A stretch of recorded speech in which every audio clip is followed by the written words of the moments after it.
So what I'm going to be teaching you today is how to hunt waterfowl, ducks and geese in a field. So the first thing you need is to get your hunter's ed, like take hunter's education and pass the test before you can get a license. And then once you pass the test, you can get a license to go hunting.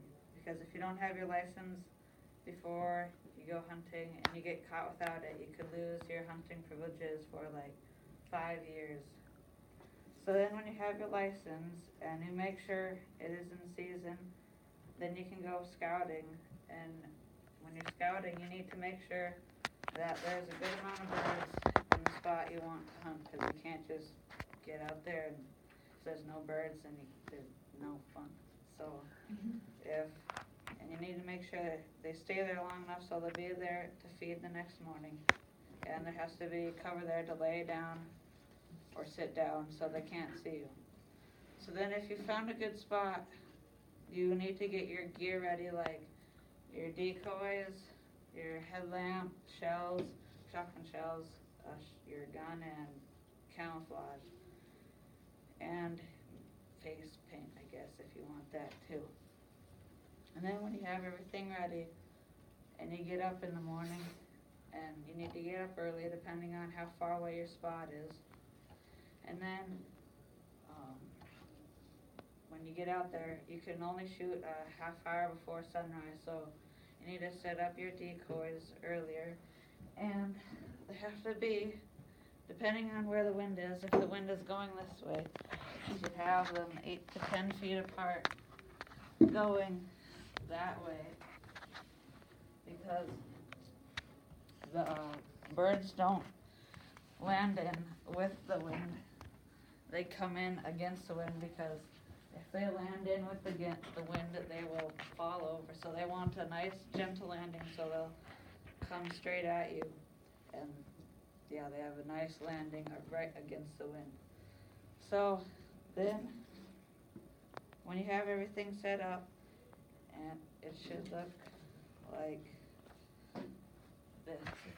See it.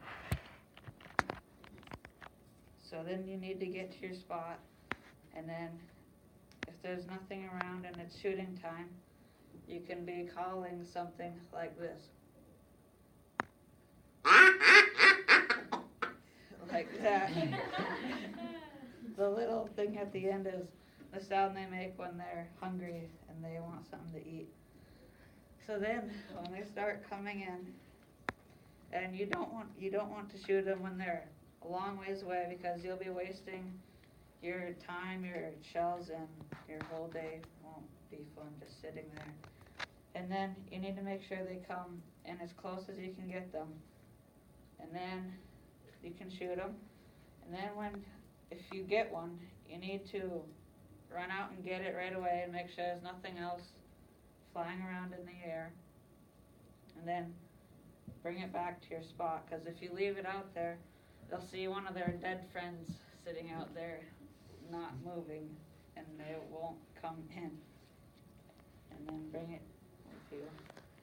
And then when you're all done, and you need to know your limits also, because if you shoot over your limit and get caught, you could have another big fine. And so make sure you know what kinds of ducks you're shooting and how many you shoot. So then when the day is over and you're done, you need to clean your birds and clean your decoys. If you're in a muddy field, you need to spray them off with a hose or something and make sure they're not muddy, because they usually don't keep themselves muddy. And if you have a good day, it could look like this. Yep. And that's it.